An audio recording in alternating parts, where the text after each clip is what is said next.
Hello everyone, আসসালামু আলাইকুম। Welcome back to my another new blog. কি অবস্থা, সবাই কেমন আছেন? আশা করি সবাই অনেক ভালো আছেন। বাট আমি কিন্তু একদমই ভালো নেই। আজকে সারাটা দিন র্যান্ডম একটা দিন পার করছি, কারণ সারা দিন হচ্ছে অনবরত বৃষ্টি হচ্ছে। আজকে প্রায় 3-4 দিন ধরেই বৃষ্টি থামার কোনো নাম নাই। আর আজকেই আমাদের হচ্ছে ডক্টর দেখানোর একটা শিডিউল ছিল। এই তো আমরা বাসে উঠে বসলাম একদম জানালার সাইডে না বসলে আমার কেন জানি না একদম ভালোই লাগে না। মেইনলি জানালার সাইডে বসার কারণ হলো, যেখানে যাই না কেন আমার বাতাস খেতে খেতেই যেতে হবে। এতক্ষণ কিন্তু বাহিরে প্রচুর বৃষ্টি ছিল, এই মাত্রই বৃষ্টি একটুখানি থামলো। বাহিরে তাকিয়ে দেখছিলাম এখানে আমার পছন্দের জাম বিক্রি করতেছিল। এবার এখনো জাম খাওয়া হয়নি, যার জন্য জাম খেতে খুবই লোভ লাগছিল। পরে হঠাৎ করে দেখলাম যে কোথা থেকে একটা ঘোড়া চলে আসলো। ক্যামেরাটা আমি তখনও অন করে রেখেছিলাম। বাহিরের ওয়েদারটা কি আপনারা খেয়াল করেছেন? সুন্দর একটা ওয়েদার ছিল। বাসে বসে বসে আমি এখনো কিন্তু সেই জামগুলাই খুব মিস করতেছিলাম, যদিও সেটা মনে মনেই ছিল, কারণ এখন কিছুতেই বাস থেকে নেমে জাম খাওয়ার কোনো উপায় নেই। এরই মধ্যে আমাদের বাসটাও ছেড়ে দিল। এই তো ডাক্তার দেখিয়ে ফেরার পথে হঠাৎ করে আমাদের বাস নষ্ট হয়ে যায়। এই প্রথম কোথা থেকে আসার সময় বাস নষ্ট হলো, এর আগে কখনো এমন হয়নি। পরে সবাই বাস থেকে নেমে রাস্তায় দাঁড়িয়েছিলাম অন্য আরেকটা বাসের জন্য। সামনে যাওয়ার পর হঠাৎ করে চোখে পড়ল মাটির হাঁড়ি পাতিলের সুন্দর একটা সাজানো গোছানো দোকান।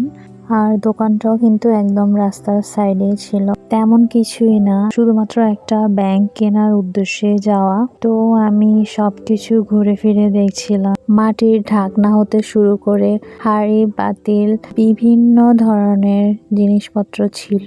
বিশেষ করে অনেক ধরনের ব্যাংক ছিল, ওয়াটারমেলন, ব্যানানা আর হলো বাঙ্গি, এই সব ধরনেরই ব্যাংক ছিল। সবগুলা হচ্ছে মাটি দিয়ে তৈরি করা। একটা একটা করে সবগুলাই দেখছিলাম, কোনটা রেখে কোনটা আসলে নিব। একটুখানি কনফিউজড ছিলাম। পরে আমি ওনাকে বললাম যে তরমুজের আকৃতির যে ব্যাংকটা আছে সেটা একটু দেখান, দেন আমার যদি পছন্দ হয় তো আমি এটাই নিয়ে নিব। পরে উনি আমাকে ব্যাংকটা দেখাচ্ছিলেন। এটার সাইজ দেখে আবারও কনফিউজড হয়ে গেলাম। অন্য ব্যাংকগুলোর তুলনায় একটু ছোটই মনে হয়েছে। আমি চেয়েছিলাম একটু বড় সাইজের নিতে, কিন্তু ওনার কাছে এর থেকে বড় সাইজের আর ছিল না, এটাই ছিল।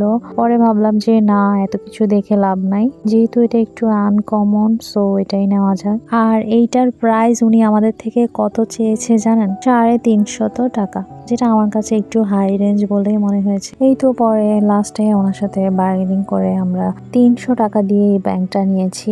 মাটির আরো সুন্দর সুন্দর জিনিস এখানে ছিল।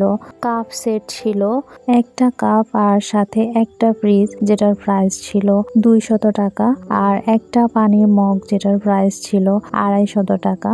ভেবেছিলাম একটা পানির মগ নিব, আমার কাছে প্রাইসটা একটু বেশি মনে হয়েছে, সেজন্য আর নেওয়া হয়নি। আর এখানে মাটির অনেক অনেক ঢাকনা ছিল, এখানে কিছু রেডিমেড চুলা ছিল। এই তো মাটির ব্যাংকটা নেওয়ার আগে একটু চেক করে নিচ্ছিলাম।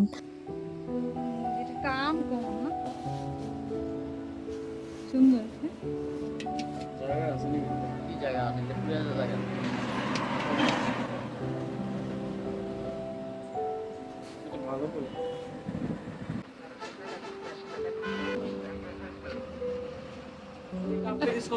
একটু মগ কিনা দাও, কাপ না পানি খাওয়ার। কাপ আপনার ডিনার সেট আছে আপনার কাছে? না না ঠিক আছে। যারা খেতে হবে 120 টাকা পিস? হ্যাঁ পিস 150 180 30 সহ। মগ মগ কেমন দেখি, মগগুলো দেখি ভাই, ডিজাইন দিয়ে তো একটু মগগুলো একটু দেখি।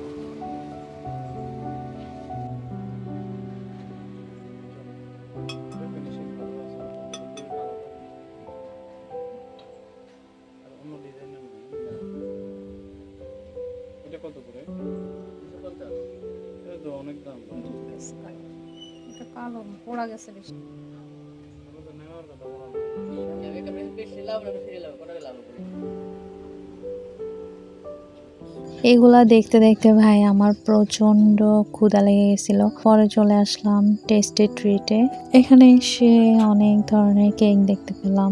এই 1 কেজি ওজনের ভ্যানিলা কেকটার প্রাইস ছিল 1400 টাকা, আর এই চেরি কেকটার প্রাইস ছিল 900 টাকা, আর এই প্রিমিয়াম রেড ভেলভেট কেকটার প্রাইস ছিল 1000 টাকা। এখানে আবার ছোট মিনি সাইজের কিছু কেক ছিল, আর এখানে একটা চকলেট ফ্লেভারের কেক ছিল। কেকগুলা দেখে আমি একদম লোভ সামলাতে পারছিলাম না। পরে ছোট সাইজের একটা মিনি জার কেক নিয়ে নিলাম। আর এখানে ছিল বিভিন্ন ফ্লেভারের মিষ্টি, যেগুলো আমার খুবই পছন্দের ছিল, কিন্তু এখন আমার খাওয়া সম্পূর্ণ নিষেধ। এই ছিল আমাদের আজকের র্যান্ডম ডেজ ব্লগ। আজকে এ পর্যন্তই। সবাই ভালো থাকবেন। আল্লাহ হাফিজ। দেখা হচ্ছে আবার নতুন কোনো ব্লগে।